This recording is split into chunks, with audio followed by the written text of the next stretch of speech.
ब्रह्म। ओम सामवेद अध्याय 1 सूक्त 3 मंत्र 8। ओम इमं ऊषु त्वम् अस्माकं सनिं गायत्रं नव्यासम् अग्ने देवेषु प्रवोचः।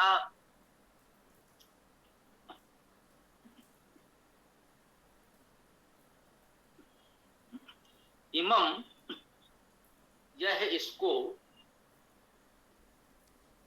ऊषु ये ऊ निपात है, जैसा कि हमने कहा इसका कोई शाब्दिक अर्थ नहीं, उस पर बल देने के लिए होता है। आप अपनी भाषा में चाहें तो ही भी के रूप में अनुवाद कर सकते हैं। शुभ तो ये सु है, उपसर्ग उत्तम, अच्छा, सुंदर के अर्थ में जो हम कहते हैं। तुम, तुम, इमं ऊषु त्वम् अस्माकं, अस्माकं अर्थात हमारा,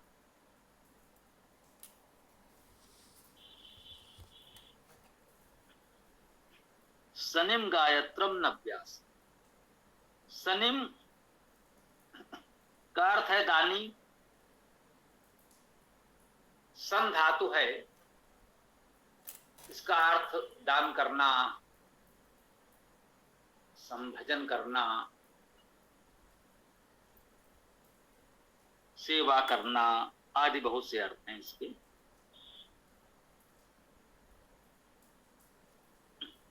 तो मुख्य रूप से यहाँ पर दानी कहा गया है।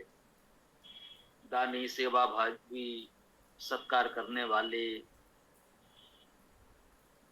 जैसे उत्तम गुणों को हम इस सनिंग में मान सकते हैं। सनिंग और गायत्रम, गायत्रम तो हम जानते ही हैं, गाने वाले, स्तुत करने वाले। गा धातु गान करना, देखिए गा धातु से ही गान बना, मा धातु से मान बना। तो गान या गायन, और इस गा धातु का एक अर्थ स्तुत करना भी है। वैसे गत करना भी है। तो गायत्रम का अर्थ है गान करने वाले, स्तुति करने वाले। नव्यासम, नव्यासम में नवीनता का अर्थ है। जो नव्य हैं, नवीन हैं, नए हैं।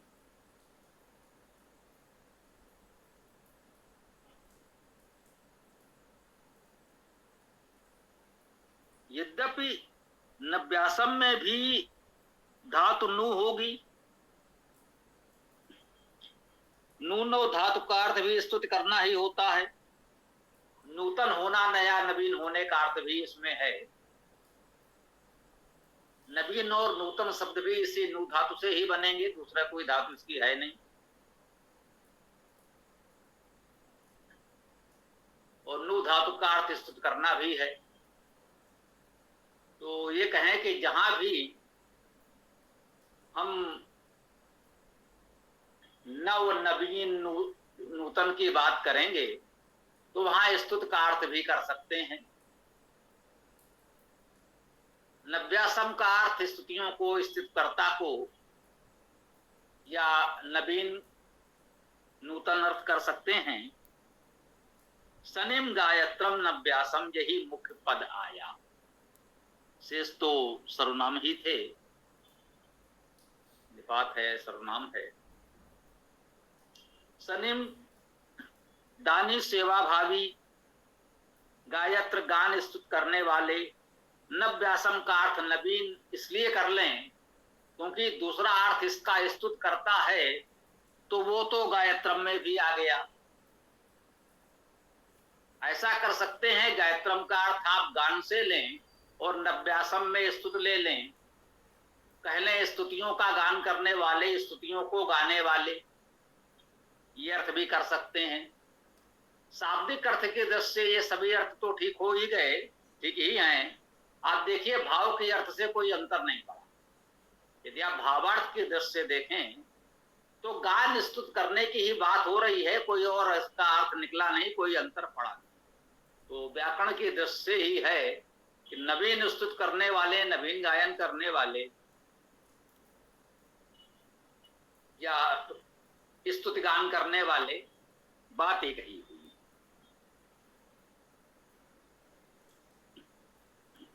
अग्नि अग्नि संबोधन में है, हे अग्नि अग्रणीगत स्वरूप, देवेशु देवों में, जो दिव्य प्रकाशमान विद्वान हैं उनमें, प्रवोचा प्रमुखता से कहते हुए, हे अग्नि हे अग्रणीगत स्वरूप परमेश्वर, तुम देवों में प्रमुखता से कहते हो, जिनमें दिव्यता है, जिनमें दिव्य प्रकाश विद्वान जो लोग हैं, दिव्य प्रकाश से युक्त विद्वान हैं, उन देवजनों में प्रमुखता से अपनी बात कहते हो। अर्थात परमेश्वर की बात उन तक पहुंच पाती है, इनके अंदर दिव्यता है, दिव्य प्रकाश है, उत्तम गुणों का प्रकाश है। जो विद्वान हैं वे अग्नि स्वरूप, अग्रणीगत स्वरूप परमेश्वर की बात को सुनने, जानने, समझने के पात्र हैं, उनको वो बात पहुंच पाती है। अन्यथा परमेश्वर का अनुदान तो सदा सर्वत्र सबके लिए प्रवाहित है। समुद्र है, समुद्र में रत्न भरे हैं, मिलता उसी को है। इसमें वो योग्यता सामर्थ्य हो कि समुद्र में डुबकी लगाकर उन रत्नों को खोज लाए, ये सामर्थ्य अपनी परमेश्वर की ओर से तो समुद्र भरा है, रत्न भरे हैं, जो कुछ भी उसमें है भरा है। अब जो उसमें डुबकी लगाकर, गोता लगा करके निकाल लाए उसका, तो परमेश्वर की वाणी तो सबके लिए सदा प्रवाहमान है। ऐसा नहीं है कि वो पहले किसी को देखे बोले इनको देना, लेकिन यहां कहने का भाव यही है कि जब आपकी आधारभूत योग्यता होगी तभी आप उस दिव्य वाणी को सुन समझ पाएंगे, उसका उपयोग कर पाएंगे, लाभ उठा पाएंगे।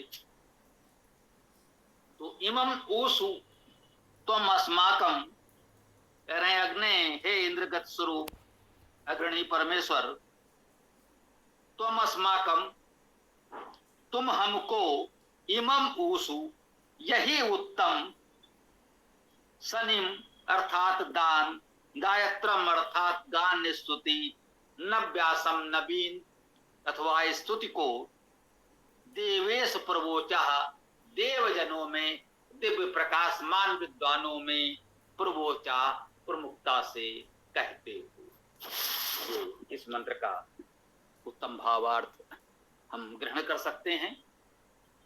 आइए अगला मंत्र भी देख लेते हैं।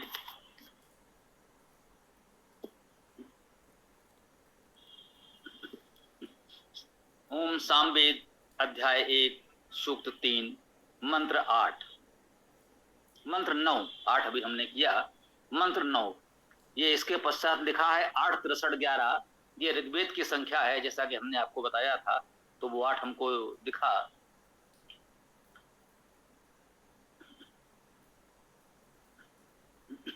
ओम ओम तम त्वा गोपवनो गिरा, जनिष्ठत अग्ने अंगिरः, सपावक श्रुधि हवम, तम उसको, त्वा तुम, गोपवनो, गोपवन, गोप का अर्थ हुआ रक्षक, गुप धातु का अर्थ है पालन करना, रक्षण करना, रक्षा करना, गुप रक्षण धातु है। आप चाहें तो इसका अर्थ गो अलग कर लें तो गो धातु का अर्थ शब्द करना, गो का अर्थ हो गया शब्द वाणी, पा धातु का अर्थ पालन करना, तो वाणियों के पालक रक्षक ये अर्थ गोप का हो सकता है।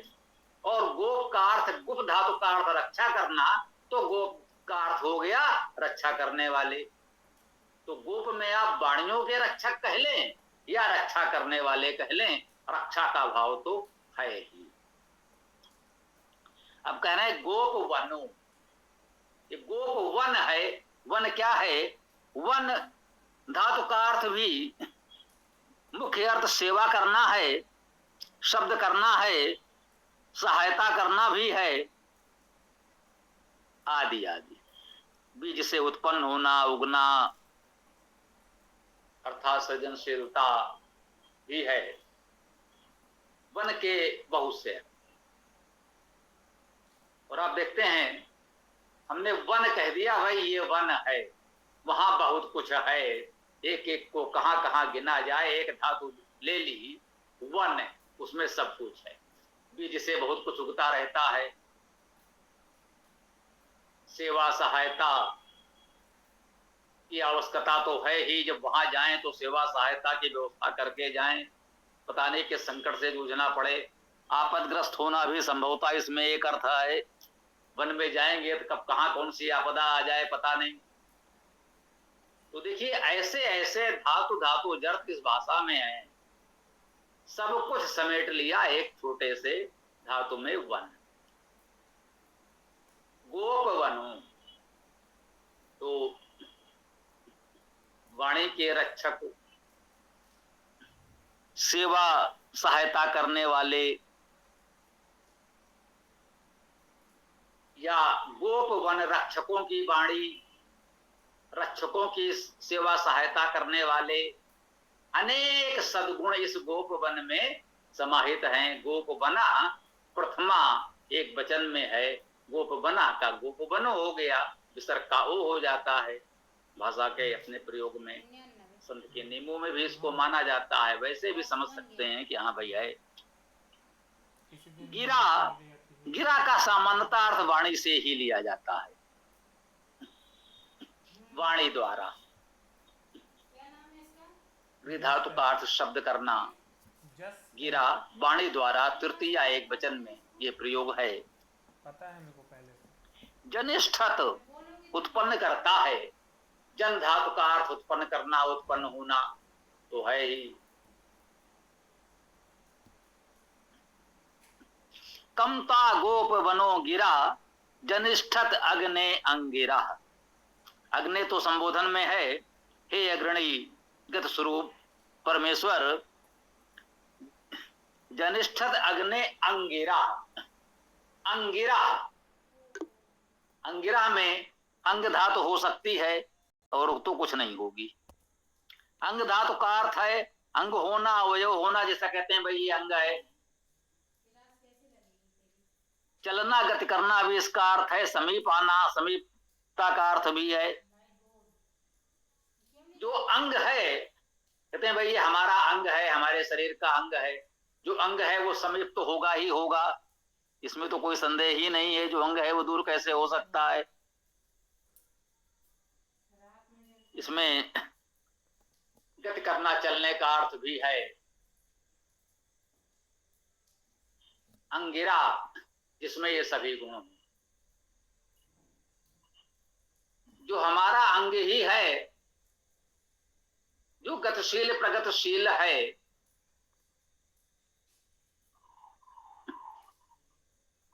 जो हमारे निकट है, जो अंग है वो निकट तो है ही, प्रगतिशीलता का भाव हो, जड़ता न हो, रूढ़ी न हो, और बिल्कुल अंग होने का भाव हो कि हम तो उसके अंग ही हैं। परमेश्वर के अंग स्वरूप हैं, परमेश्वर के अत्यंत निकट हैं, भावना विचार से प्रगतिशील हैं, उनको हमने कहा अंगिरा। ऐसे लोग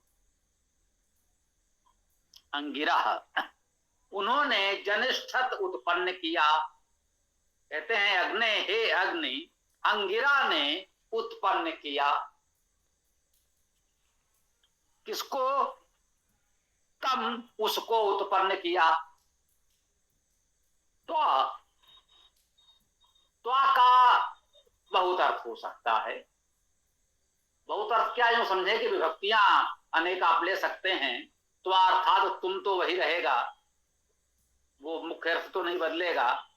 त्वा को आप विभिन्न विभक्तियों में ले सकते हैं, प्रथमा में ले सकते हैं तुम, द्वितीया में ले सकते हैं तुमको, चतुर्थी में तुम्हारे लिए, इस प्रकार से उसको कई विभक्तियों में प्रयोग कर सकते हैं। तो तम त्वा, उस तुमको, हे अग्नि, तुमको गोपवनों ने, जो गोपवन है उन्होंने, गिरा वाणी के द्वारा, वाणी द्वारा, जो गोपवन है, जो अंगिरा हैं, ये दोनों प्रथमा एक वचन में हैं, इनका अन्वय एक साथ करें। ये कर्ता में प्रथमा एक वचन में है। गोपवनो अंगिरा, जो वाणी के रक्षक हैं, जो वाणी युक्त शब्दशील विद्वानों की सेवा सहायता करने वाले हैं। अंगिरा हमारे अंग स्वरूप हैं, निकट हैं, प्रगतिशील भाव वाले हैं। उन अंगिरा गोपवनों ने, हे अग्नि, उस तुमको उत्पन्न किया। अब कहेंगे साहब यहां तो अग्नि परमेश्वर के ही उत्पन्न कर दिया गया। जी,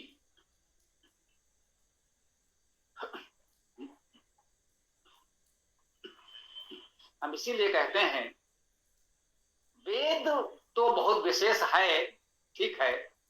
किसी भी साहित्य को, किसी भी ग्रंथ को, किसी भी विषय को यदि उसकी बात को समझना है तो उसे पूरा पढ़ना पड़ेगा। ऐसे कहीं से कुछ शब्द ले आए, एक आधा वाक्य ले आए, बोले उसमें तो ये कहा गया है, इससे अनर्थ हो जाएगा। अधिकांश लोग ये भूल कर रहे हैं। और दोनों ही पक्ष, उन्होंने वेद नहीं पढ़ा, ऐसी कुछ छोटी छोटी बातें यहां वहां से सुन ली हैं, उठा ली हैं, रट ली हैं, और आपस में वाद विवाद तथा कथित शास्त्रार्थ करने की बात करते हैं। उन्हें शास्त्रार्थ शब्द का अर्थ नहीं पता, वे शास्त्रार्थ शब्द का अर्थ नहीं जानते, शास्त्रार्थ क्या होता है जानकारी नहीं है, बिल्कुल भी उस तरफ ध्यान नहीं है, और एक दूसरे को शास्त्रार्थ की चुनौती देते हैं। वेद से ऐसे ही थोड़ा थोड़ा कहीं से आधा मंत्र उठा लिया है और कहते हैं देखिए वेद में ये कहा गया है।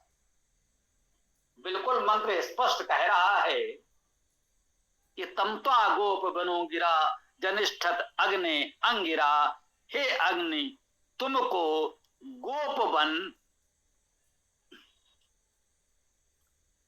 गोपवन गुणों से युक्त अंगिरा ने, कह सकते बहुत से गुण है, पुनः नहीं दोहरा रहे हैं, गोपवन गुणों से युक्त, अंगिरा गुणों से युक्त लोगों ने गिरा वाणी द्वारा जनिष्ठत उत्पन्न किया। अब वो इतना ले आएंगे, हे अग्नि परमेश्वर को तो इन्होंने उत्पन्न किया, अर्थात ये परमेश्वर से पहले रहे होंगे, इन्होंने परमेश्वर को उत्पन्न कर दिया। अब इतनी सी बात ले आए, बोले ईश्वर अजन्मा नहीं है, ये तो वेद में लिखा है, देखो भाई वो तो ईश्वर को उत्पन्न कर रहे हैं, ये वेद में ही लिखा है, शब्दशः यही अर्थ है। जी बिल्कुल यही अर्थ है, मैं स्वीकार करता हूं। जनिष्ठत अर्थात उत्पन्न किया, इसका कोई दूसरा अर्थ नहीं हो सकता। हम कहीं से इधर उधर से कोई दूसरा अर्थ करने नहीं जा रहे। जनिष्ठत का अर्थ उत्पन्न किया, हम स्वीकार करते हैं। ये मंत्र ऐसे लोगों के लिए एक दिशा दे सकता है जो आधी अधूरी बात लेकर वाद विवाद शास्त्रार्थ करते हैं। क्या कहा है? स पावक श्रुधि हवम, सा वह पावक पवित्र करता।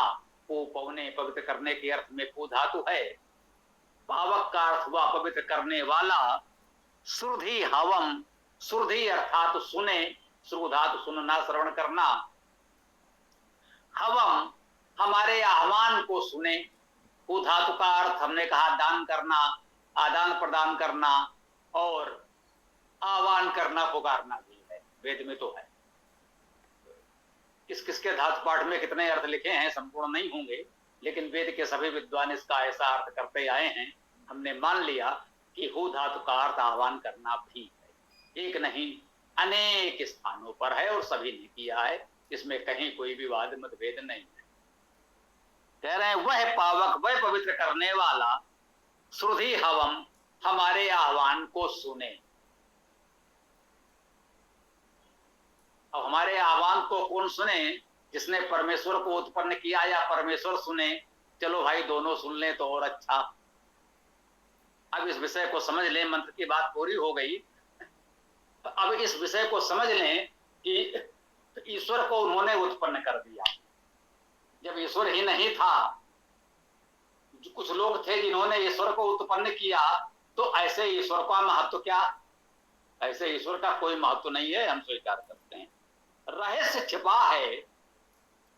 इसी मंत्र में कह रहे हैं, गिरा वाणी द्वारा जनिष्ठत। गिरा जनिष्ठत, वाणी द्वारा उत्पन्न किया। उन्होंने कहा और ईश्वर उत्पन्न हो गया। वाह क्या बात है! वे इतने महान हैं, उन्होंने कहा ईश्वर उत्पन्न हो जाए और ईश्वर उत्पन्न हो गया। तो फिर ईश्वर का क्या स्थान रह गया? फिर ईश्वर क्या रह गया? तो इसको समझने के लिए हमें काव्य रसिक होना होगा। वेद विश्व का प्राचीनतम काव्य है और श्रेष्ठ काव्य है, उत्तम काव्य है। जो लोग इस काव्य की शैली को नहीं समझते, वो वेद को नहीं समझ सकते। वेद कोई पूजा पाठ करने वाले पुरोहितों का ग्रंथ नहीं है, ये हम घोषित करते हैं।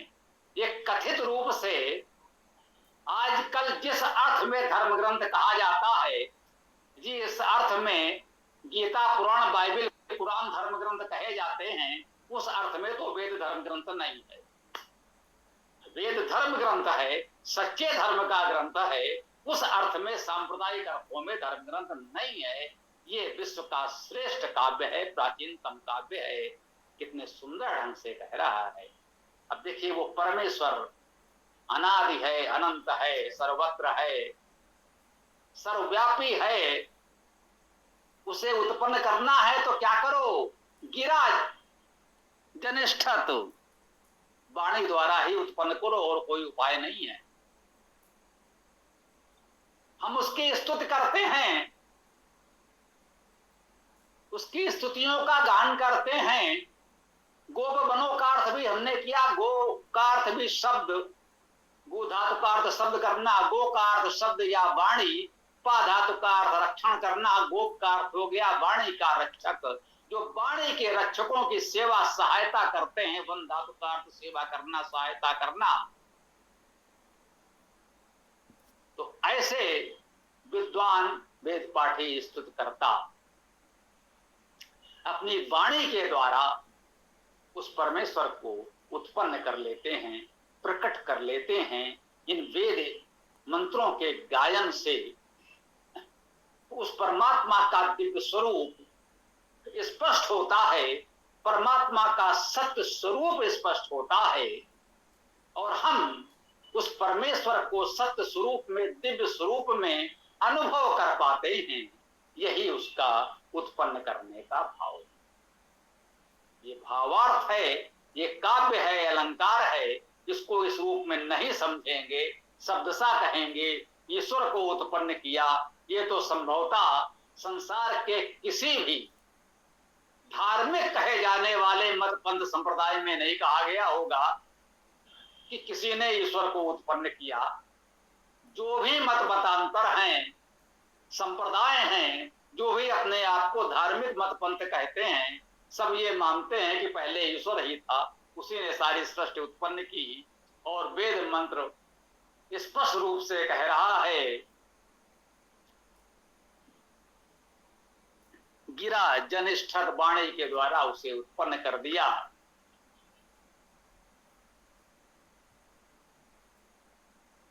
तो हम अपनी स्तुतियों से, वेद पाठ से ईश्वर को जान सकते हैं, समझ सकते हैं, अनुभव कर सकते हैं। इस वेद मंत्र का ये अर्थ, हमें ये भाव अनुभव करना चाहिए, ग्रहण करना चाहिए। और अब आज के इस मंत्र व्याख्या को यहाँ विराम दें। आप लोग जो भी प्रश्न विचार आदि रखना चाहें रख सकते हैं।